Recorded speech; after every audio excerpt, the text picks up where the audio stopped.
The war drawing intense criticism from Democrats, meanwhile. And you've got Ro Khanna, progressive congressman, comes on our show a lot, which we are grateful for.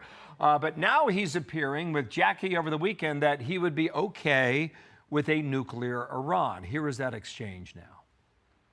They should not be nuclear, but we had the JCPOA that had their enrichment down to about 3.6%. We could have had, through Oman, tougher sanctions and negotiation. The Oman but even mediators Democrats were acknowledged saying that was just putting off the eventuality of them getting a weapon, not blocking it entirely. Could have had tougher negotiation in terms of making sure they didn't have missiles. But there was no imminent threat. Now there's a threat to the United States. We've created a threat. There were no ICBMs that Iran could launch here. I believe they said they had the material to make 11 bombs.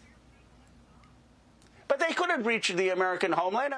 All of it seems to be just a question of time. Ben Shapiro is with me now. And Ben, thank you for your time on this Monday.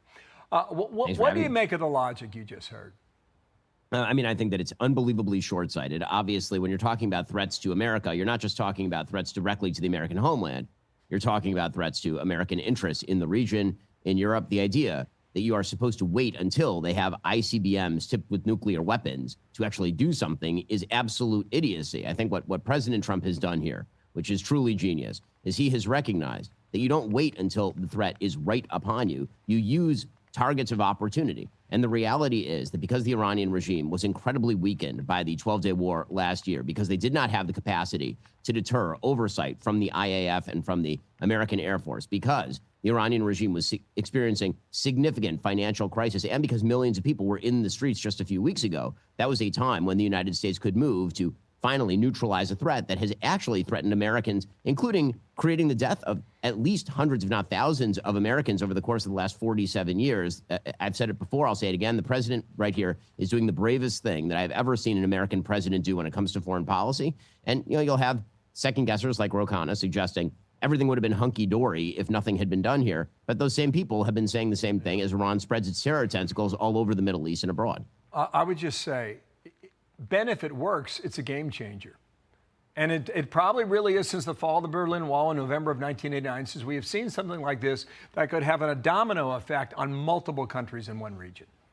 That is absolutely true. And if you look at what President Trump is doing to reshape the geopolitical map here, reshaping the map in Venezuela, possibly reshaping the map in Cuba, reshaping the map in Iran, if Iran were to fall, this would be the single most effective and important American administration in modern American history, bar none. And what President Trump is doing here, again, make no mistake, is gutsier, I believe, than anything that even Ronald Reagan had to do when he was facing down the Soviet Union, because of the fact that the Soviet Union was perceived by Americans widely as an existential threat in a way that Iran is not. But Iran, of course, is also allied with China, allied with Russia. They are sort of part of an axis of opponents to the United States who are building power, who are spreading their tentacles into South America, Latin America, and throughout the world. The president here has been taking extraordinary action in order to preserve America's interests, not just for the next 5 or 10 years, but for the next 100.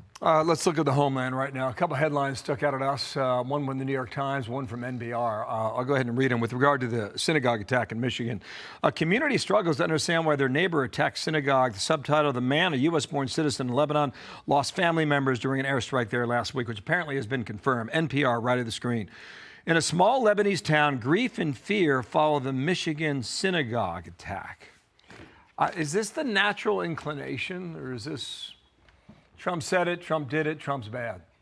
I mean, it is Trump said it, Trump did it, Trump's bad. But the reality is that because the legacy media are constantly trying to draw moral equivalence between all sides in the Middle East, what they are neglecting to mention in any of those reports is that the person who went and tried to murder people at a synagogue in Michigan, his relatives were members of Hezbollah in Lebanon. And by the way, even if his relatives had not been members of Hezbollah, which apparently they were, in Lebanon, who were killed by an Israeli airstrike, even if that had not been the case, after October 7th, how many American Jews did you see who decided to randomly attack an American mosque based on what happened on October 7th? The answer there is zero. And if it had happened, you certainly would not have seen many sympathetic headlines from the legacy media, and the legacy media doing the work, unfortunately, of people who deserve zero sympathy. Ben, thank you for coming on. Listen, I don't know if this is going to be a quick deal, if we're going to be in this for the long haul, but we'll do it together. Thank you, Ben. Have a good Monday. Be sure to like and subscribe for all the Fox News latest on YouTube and catch full shows streaming now on Fox One.